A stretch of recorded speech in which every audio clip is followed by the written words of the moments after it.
Kopš 2014. gada 1. februāra Priekuļu tehnikumam piešķirts profesionālās izglītības kompetences centra status. Tehnikums nodrošina ne tikai veiksmīgu audzēkņu apmācību izglītības programmu ietveros, bet darbojas arī kā profesionālās izglītības metodiskais un pieaugušo tālāk izglītības centrs, organizējot dažāda veida apmācības. 2. decembrī Priekuļu tehnikumā notika apmācības Latvijas Republikas profesionālo izglītības iestāžu lauksaimniecības tehnikas skolotājiem. Šobrīd ir pienācis laiks, kad arī lauksaimniecības tehnika lielā mērā tiek vadīta ar elektroniku un arī traktoru tā skaitā. Un tādā saistībā ar to tad arī mēs veidojam šīs apmācības profesionālo skolu skolotājiem par traktoru un arī lauksaimniecības tehnikas elektroniskām vadības sistēmām un viņu diagnostiku. Šīs apmācības tiek organizētas kopā ar Priekuļu tehnikuma sadarbības partneriem no lauksaimniecības tehnikas uzņēmumiem Dotnuvas projektai un Amazone. Pārstāvjas SIA Dotnuvas projektai Piņķos, case service inženieris. Sadarbība mums ar Priekuļu tehnikumu ir 2. gadu šitāda veida. Konkrētā gadījumā mēs apspriežam PUMA 160 elektrosistēmas diagnostika un to problēmas un to novēršanas.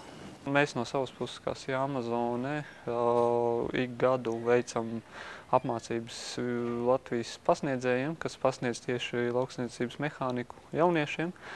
Un, teiksim, kā kvalifikācijas celšanas kurs par visu moderno, kas notiek mūsdienu lauksaimniecībā. Visas ļoti svarīgās tēmas, kas ir mūsdienu tendences, kam ir jāpievērš uzmanība, kas, teiksim, Eiropā jau strādā un notiek, kas pie mums būs tuvākajos gados un kas noteikti būtu jāzina arī jauniešiem. Priekuļu tehnikumu ik gadu absolvē zinoši un konkurētspējīgi jaunieši. To vidū ir arī datorsistēma programmas absolvents Uvis Grava un lauksaimniecības tehnikas programmas absolvents Roberts Lācis. Abi jaunieši šī gada oktobrī veiksmīgi startēja jau no profesionāļu meistarības konkursā Euroskills 2014.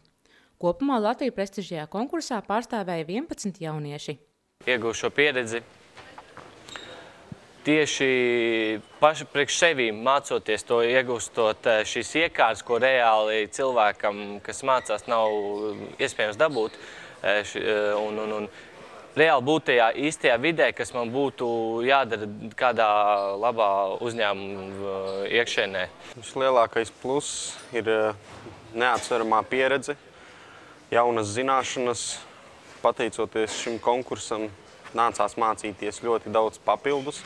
Priekuļu tehnikums man deva ļoti daudz. Arī gatavošanās procesā tehnikuma skolotāji bija ļoti atsaucīgi.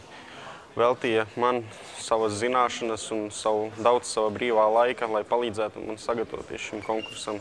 Pierādīt Eiropas konkursā Euroskills. Tā noteikti ir neatsverama pieredze jauniešiem nākotnē, jo līmenis ir ļoti augsts priekš šāda vecuma jauniešiem.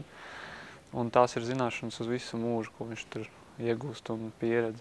Jāpiemina, ka Priekuļu tehnikumā Eiropas sociālā fonda grupās uzņem audzēkņus programmās autotransports ar kvalifikāciju autoatslēdznieks, ēdināšanas pakalpojumi ar kvalifikāciju pavārs un lauksaimniecība ar kvalifikāciju lauku īpašuma apsaimniekotājs. Tehnikums aicina pieteikties jauniešus vecumā no 17 līdz 29 gadiem bez iepriekš iegūtas profesionālās kvalifikācijas, kuri var būt reģistrējušies Nodarbinātības valsts aģentūrā kā bezdarbnieki vai darba meklētāji, bet vienlaikus nav atbalsta saņēmēja apmācību vai nodarbinātības pasākumos. Dokumentus pieņem līdz 2015. gada 12. janvārim vai 2015. gada 23. februārim. Sīkāka informācija vplt.lv.